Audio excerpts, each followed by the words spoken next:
Test one, two, three. Well, I wanted to try something a little bit different today.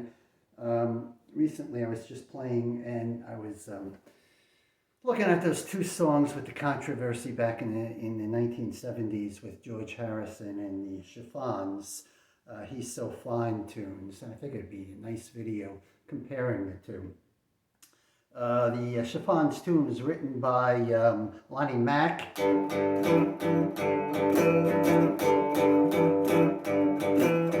From, I think that's Memphis, Tennessee, if memory serves me correctly. Anyway, he was dead at the time the litigation started. So it was, the plaintiff was the music company which owned the rights, and poor George was the defendant. And personally, I don't think he was adequately defended in the lawsuit, and he got a verdict against him for $1.6 million, which is probably worth about $12 million for today's. So let's compare the two. Before we do that, let's look at some basic music theory, which I suspect the jury was not aware of. If I were doing a defense, I would have put a Juilliard music professor up on the stand and have him discuss some basic music theory. But whether he did that or not, I have no clue. I don't think he did, though. Anyway, all our music is predicated upon the 7-note scale. We all learned in the first grade the Do-Re-Mi scale. Ionian scale is what musicians call it.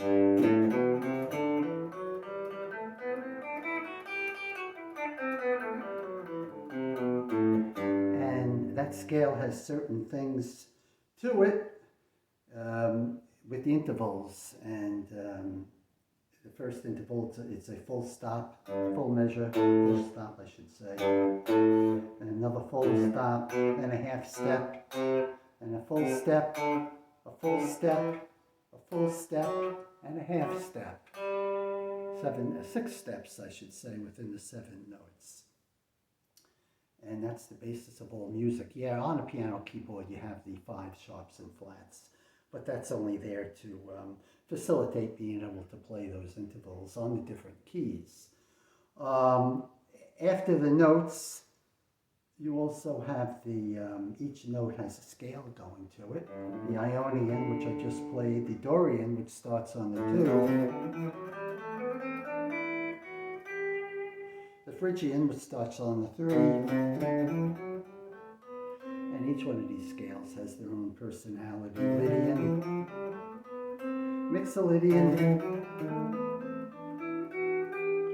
Aeolian, which is on the 6.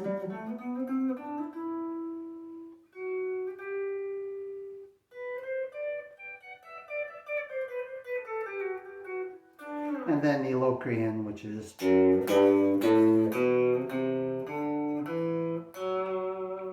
not going to play that one on a happy song. And each note has its own chords, the best chords for that note. And that's what they call standard harmony theory. The first notes 1, 4, and 5 is a major chord. 2, 3, and 6 is a minor chord. 7th note is a diminished or minor 7 flat 5.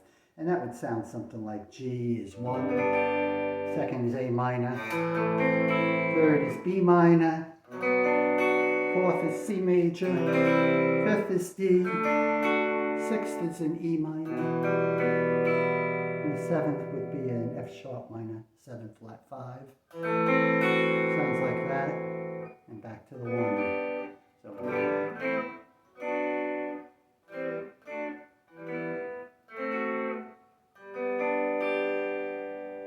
that's all we need to know.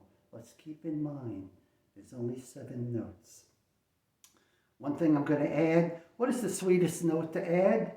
On a chord, say a simple chord with 3 components, a G, on the G chord, G, a B, and D are the 3 notes which make it up on a G chord. You can either hit a G, or you can hit a B, or you could hit a D. There. The sweetest note And the most important note is the third. The reason that's the most important note, because when you start getting into chords, there's only one note that's going to decide what that chord's going to be, and that's the third. That's the most important note, whether it's going to be a major chord or a minor chord. So let's look at the two songs.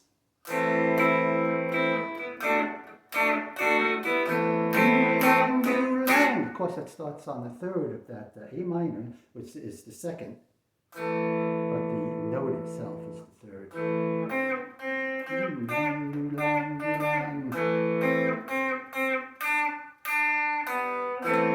He's so fine, I wish you were mine.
I think everyone knows that song. So let's look at George's My Sweet Lord. Does he start it on the 2? No, he starts it on the 1. And he's giving a guitar intro.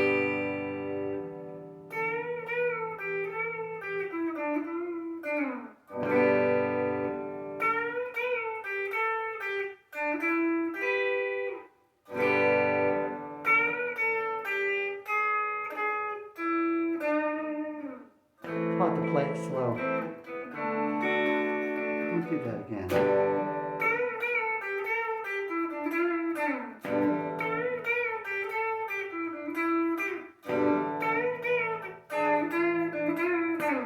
Then he goes to the 2 and the 5. My sweet Lord, my Lord, I really want to see you.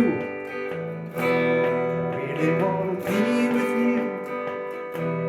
Really want to see you, Lord. And it takes so long. That diminished chord he hits there is not in the other one. My Lord, my sweet Lord.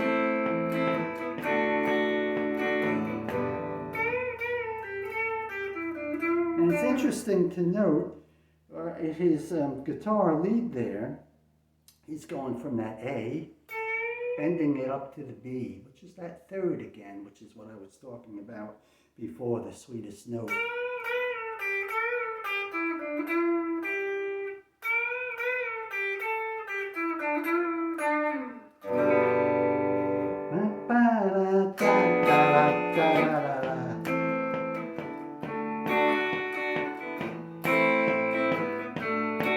So, those are the two songs. I see enough differences in there that it certainly doesn't justify a $1.6 million payout to the owner of that song.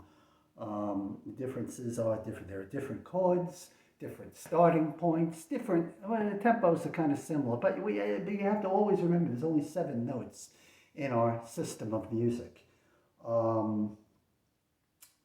And that 1.6 million, probably in today's dollars, that's about $12 million. And I should add, if this stuff was prolific in our system of music today, I'm thinking of blues. I play a lot of blues. And blues, a lot of blues is 1, 4, 5 dominant 7 chords. Basically, they're identical. but you can just switch a little thing about it where the ear can hear two perfectly identical songs and not make the connection. Maybe I'll do another video on that some other time. Anyway, that's it. I think George got steamrolled, and probably was the impetus for him writing, what was it, this cockamamie business. Music is a cockamamie business indeed. Poor guys. Okay, that'll do it for the video. Thanks for watching. Bye.